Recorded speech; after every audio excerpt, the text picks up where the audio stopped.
ମାନଙ୍କର ଜୀବନ ଯେତେବେଳେ ପ୍ରଭୁଙ୍କ ହସ୍ତରେ ଆମେ ଭଲଣ୍ଟରିଲି ସମର୍ପଣ କରୁ, ଆମ୍ଭମାନଙ୍କ ଜୀବନ ମଧ୍ୟ ଈଶ୍ୱରଙ୍କର ଗୌରବର ଗୋଟେ ବାଡ଼ି ପରି ତିଆରି କରିପାରନ୍ତି। ସେ ଆପଣମାନେ ଦେଲେ ଏକା ଜୀବନକୁ ପ୍ରଭୁଙ୍କ ହାତରେ ଦେଇ ଜାଣି ପାରୁନାହାନ୍ତି ବହୁତ ଲୋକ।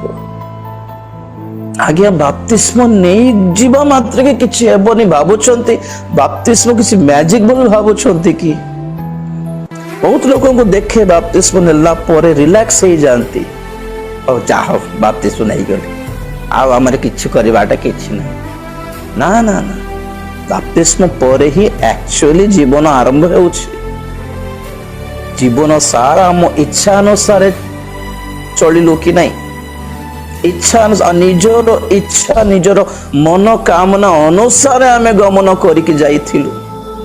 ତ ବାପ୍ତିସ୍ମ ଏକ ପ୍ରାରମ୍ଭର ଏକ ଷ୍ଟେପ ଅଟେ କି ଆମେ ଏଥର ପ୍ରଭୁ ମୋର ନିଜର ଇଚ୍ଛା ଅନୁସାର ନୁହେଁ, ତୁମର ଇଚ୍ଛା ଅନୁସାରେ ଚାଲିବି ବୋଲି ନିଜକୁ ସମର୍ପଣ କରିବାର ଏକ ପ୍ରଥମ ପାହାଚ ଅଟେ ବାପ୍ତିସ୍ମ।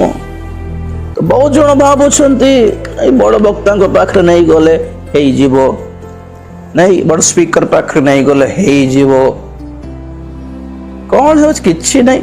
ବହୁତ ଜଣଙ୍କୁ ଦେଖେ ବାପ୍ତିସ୍ମ ପରେ ଆଗେ ହେଲେ ଟିକେ ଭଲ ରହୁଥିଲେ, ଟିକେ ପ୍ରଭୁ ଭୟ ହେଇକି ଟିକେ ଇଏ ହଉଥିଲେ। ଆମେ ଭାବୁଥିବୁ ଏଥର ବାପ୍ତିସ୍ମ ନେଇଗଲେ ଆହୁରି ଟିକେ ସ୍ପିଡ ଯିବେ ପ୍ରଭୁଙ୍କ ସେବାରେ। ନା, ବାପ୍ତିସ୍ମ ନେବାଠୁ ପତା ନେଇ ଦେଖା ନେଇ ବହୁତ ଜଣଙ୍କୁ। ଏମିତି କି କୁହୁକ କର୍ମକାରୀ ସିମୋନ ମଧ୍ୟ ବାପ୍ତିଜିତ ହେଇଥିଲା, ତଥାପି ପିତର କହିଲେ ତୁମେ ଏଯାଏ ତୁମେ ଗୋଟେ ଦୁଷ୍ଟତାର ବନ୍ଧନରେ ଅଛ। ଆନାନିଆ ସଫିରା ମାନେ ମଧ୍ୟ ବାପ୍ତିଜିତ ହେଇଥିଲେ, ତଥାପି ଆମେ ଦେଖୁ ସେମାନେ ପଇସା ଚୋରାଇଲେ, ପବିତ୍ର ଆତ୍ମାଙ୍କ ସମ୍ମୁଖରେ ମିଛ କହିଲେ, ପିତରଙ୍କ ସାମ୍ନାରେ ମିଛ କହିଲେ, ପବିତ୍ର ଆତ୍ମାଙ୍କୁ ପରୀକ୍ଷା କଲେ, ପୁଣି ଠଗିଲେ, ପୁଣି ଠଗନା ପ୍ରବଞ୍ଚନା। ବାପ୍ତିସ୍ମ ତ ନେଇଥିଲେ, ତ it won't work like that. ବାପ୍ତିସ୍ମ ନେଲା ପରେ ପ୍ରଭୁ ଆମକୁ ଦେଖନ୍ତି କି ସେ ଆପଣ ଜୀବନ ମୋ ହାତରେ ସମର୍ପଣ କରୁଛି କି ନାହିଁ। ତ ଆମେ ବାପ୍ତିସ୍ମ ନେଲା ପରେ ଆମେ କହିବା କଥା କି ପ୍ରଭୁ ଯାହା କିଛି ଶାସ୍ତ୍ରରେ ଲେଖା ଅଛି ସେ ଅନୁସାରେ ତୁମ ଇଚ୍ଛା ସାଧନ କରିବା ନିମନ୍ତେ ଆପଣ ଶରୀର, ଆପଣ ଆତ୍ମା, ପ୍ରାଣ को तुम हस्ତରେ समर्पण କରୁଛି। आप जो चाहेंगे वही करना। ତମେ ଯାହା କହିବ ତାହା ହିଁ କରିବି ପ୍ରଭୁ। ମୋର ସ୍ୱ ଇଚ୍ଛାରେ, ମୋର ପୂର୍ଣ୍ଣ ମନରେ ମୁଁ ଏଟା ସ୍ୱୀକାର କରୁଛି ବୋଲି ଯେତେବେଳେ ଆପଣମାନେ ସ୍ୱୀକାର କରନ୍ତି, ପ୍ରଭୁଙ୍କ ହାତରେ ଦେଇ ଦିଅନ୍ତି, ସେତେବେଳେ ଯାଇକି ସେ ଆପଣଙ୍କ ଜୀବନକୁ ପୁରା ହ୍ୟାଣ୍ଡେଲ କରିବେ। ନା, ଆମର ମାଇଣ୍ଡ ସେଟ୍ କ'ଣ ମାନେ ପ୍ରଭୁଙ୍କ ଠାରୁ ବ୍ଲେସିଂ ପାଇବାର ଆଉ ପ୍ରଭୁଙ୍କୁ ବିକି ଖାଇବାର ବାସ୍। ସବୁ ଦରକାର, ଆମକୁ ଭଲ ପାଠ ଦରକାର, ଭଲ ଜବ୍ ଦରକାର, ଭଲ ମ୍ୟାରେଜ ଦରକାର, ଭଲ ଘର ଦରକାର, ଭଲ ଲାଇଫ ଦରକାର। କିଛି କଷ୍ଟ ବି ଆସିବାର ନାହିଁ। ଠିକ ଅଛି, ପ୍ରଭୁ ଦେବେ ନାହିଁ ବୋଲି କହିନାହାନ୍ତି, ଦେଇ ବି ପାରନ୍ତି। ତ କ'ଣ ଆପଣଙ୍କ ଜୀବନ ଦ୍ୱାରା କ'ଣ ଲାଭ ମିଳୁଛି ତାଙ୍କୁ? ଆପଣଙ୍କୁ ଦେଇକି କ'ଣ ଲାଭ ମିଳୁଛି? ଅବଶ୍ୟ ଆମେ ଜାଣୁ ଆମ ପରମେଶ୍ୱରଙ୍କର ପ୍ରେମ, ଆଗାପେ ପ୍ରେମ, ନିଃସ୍ୱାର୍ଥ, ମାନେ କିଛି ସ୍ୱାର୍ଥରେ ଆମକୁ ସାହାଯ୍ୟ କରନ୍ତିନି। ଅବଶ୍ୟ ଆମେ ତାଙ୍କର ପାଇଁ କିଛି କରିଦେବୁ ବୋଲି ଆଶାରେ ତ ସେ କରନ୍ତି ନାହିଁ। ତଥାପି ଆମର ଗୋଟେ ସଂସ୍କାର ରହିଛି କି ନାହିଁ? ସେ ବାଗୁନାହାନ୍ତି ବୋଲି ଆମେ ତୁନି ପଡ଼ିଲେ ହେବ କି? ସଂସ୍କାର ଏକ ହୋତା ହେ। ଆମେ କହିବାର ପ୍ରଭୁ ବହୁତ କିଛି କରଲ ମୋର ପାଇଁ, ଆଉ ଜୀବନ କାଳ ସାର ଋଣୀ ହେଇଛି, ଯାହା ସୁଝେଇ ବି ପାରିବେ ନାହିଁ ଋଣଟା। ଗୋଟେ ସାହାଯ୍ୟ କର, ମତେ ଜଣା କି what can I do for you. ମୁଁ ତୁମର ପାଇଁ କ'ଣ କରିପାରିବି? କରିବି ପ୍ରଭୁ ନିଶ୍ଚୟ। ପ୍ରଭୁ କାହାରି ଋଣୀ ନୁହନ୍ତି। ପ୍ରେଜ୍ ଦ ଲର୍ଡ। କାହାରି ସାହାଯ୍ୟ ବି ଦରକାର ନାହିଁ ତାଙ୍କୁ। ଆମେ ଜାଣିଛୁ ସେ କୁକୁଡ଼ାକୁ ବି ବ୍ୟବହାର କରି ଜାଣିପାରନ୍ତି, ମାଛକୁ ବ୍ୟବହାର କରି ଜାଣିପାରନ୍ତି, ଗଧକୁ ବି ବ୍ୟବହାର କରି ଜାଣିପାରନ୍ତି। ସେ ଆପଣଙ୍କର ମତେ ବ୍ୟବହାର କରିବା ଦରକାର ହିଁ ନାହିଁ। ସାରା ପ୍ରକୃତି, ସାରା ସୃଷ୍ଟି ତାଙ୍କର ଆଦେଶ ମାନେ ପାଳନ କରେ। ତ तथापि प्रभुंकर इच्छा साधन करिवार एक सौभाग्य प्रभु देइछन्ति हमको। इट्स अ प्रिविलेज, नो केते सुंदर वर्ड एटा इंग्रजी रे, प्रिविलेज, सौभाग्य। कि आम भली माटी तलिया लोक मानक प्रभु तांकुरी गौरवार्थे व्यवहार करिवार सुजोग देले। हालेलुया। नहीं दूत माने आसिक तांको सिक्युरिटी दे पारि थांते पिला तांको पाखरे, सॉरी से गेत्सेमनी उद्यान रे पितर जेते खंडा काटी कि से दासर कान काटी देले, प्रभु कहला रे कौन एंती व्यस्त हो जाउछ, मु चाहिले स्वर्गर दूत बाहिनी आसी पारिबे नहीं कि मोर रक्षा पाई। हालेलुया। प्रभु को गोटे आदेश रे झड़ तोफान उत्पन्न भी हो पारे, तांकर गोटे आदेश रे झड़ तोफान थमी भी जाई पारे।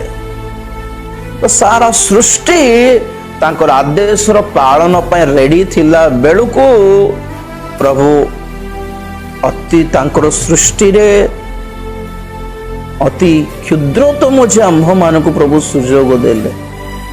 केमिति करिवे? God wants volunteers. वॉलंटियर मतलब कौन? हालेलुया। स्कूल रे जतले किछ प्रोग्राम हुए, स्पोर्ट्स प्रोग्राम हुए कि कुछ कोन फंक्शन हुए, कौन करते वी नीड वॉलंटियर्स बोली जते डाकोन स्टूडेंट्स मन। वॉलंटियर मतलब कौन? माने प्रतिफल रे किछि आशा न करिकी निजर इच्छा रे सेवा पई बाहरिबा लोक माने। तो व्हाट इज वॉलंटियर? खुद से आना, निजे आसीबार, दायित्व नहीं कि आसीबार। मो एटा करले मते कोन मिलिबो बोली पचारिबे नहीं माने। वॉलंटियर्स माने व्हाट? सेवा कार्य इज वॉलंटियर। वॉलंटियर सेवा करले कौन मिलिबो, मो प्रचार करले कौन मिलिबो, मो प्रार्थना करले कौन मिलिबो, मो दान देले कौन मिलिबो। नहीं हमर समस्त प्राय बुद्धि एटा। प्रार्थना करले कौन मिलिबो, कौन मिलिबो पाहि प्रार्थना करिवो कि कौन मिलले ही सेवा करिवा कि। जिंदगी जीवन देइछन्ति आज्ञा प्रभु, कौन और कौन दरकार? इमिति बोली प्रभु किछि न देई कि छाड़ी देबे कि जे कौन मिलु छी देखे कि जदि तुमे बाहरी छ ताले सेट वॉलंटियर न है। आमे बिजनेस करि छु बोली अर्थ, प्रभु को सहित व्यवसाय करि छु बोली अर्थ। मैं एटा कर देले मो तुमे मोर पई शर्ट ए सम आम को कर दे, एटा करले तुम आम को मोर पई कर देले, एमते डील करले ही सब बाहरी भी नले। नहीं बहुत जनकर बुद्धि एटा नहीं ब्रदर सिस्टर। तो प्रभु यीशु ख्रीष्ट हमको सिखाउछन्ति नहीं। प्रभु भी कौन सी बाध्य बाधकतार आसी नथिले जगत को प्राण देवा। देखो 33 वर्षर युवा बयस आज्ञा, 33 वर्षर केले मरी गले कौन कहबो? आहा एते कम एज रे केमती मरी गले माने। दीर्घायु पाई कोड 80-90 वर्ष बंची की मरले आमे कोई पूर्ण बयस रे मरला बोली कहि थांतु। तो जगतर दृष्टि गोटे 33 वर्षर मृत्यु हेबाटा इज एक्चुअली टोटली गोटे लॉस। एटा अनटाइमली डेथ। एटा गोटे कोन कहबे अकाल मृत्यु बोली कहंती, गोटे अभिशाप नहीं कि अकाल मृत्यु। किंतु प्रभुकर जीवन को हमें देखो कि 33 वर्षर बयस रे जहाँ से मृत्यु वर्ण करुछंती बेकार मृत्यु नुहे सेटा। That's the point here. बेकार मरी नाहंती, बेकार मरी ना मरी थांते तो अकाल मृत्यु बोले हमें मनले भी चली थांता। आउरी कुछ किछि बंची के साधना करिबार थिला बेचारा एते बयस रे छोट बयस रे मरी गला। हा तार सामने एते बड़ पूरा जीवन थिला बोली कहि थो हम बेले बेले माने किछि न करि के मरले हम सेमिति कहू। जीवन देखी नहीं, किछि दुनिया देखी नहीं, बेचारा किछि लाइफ रे अचीव करि नहीं, हा मरी गली बोल। किंतु प्रभु कोन करले?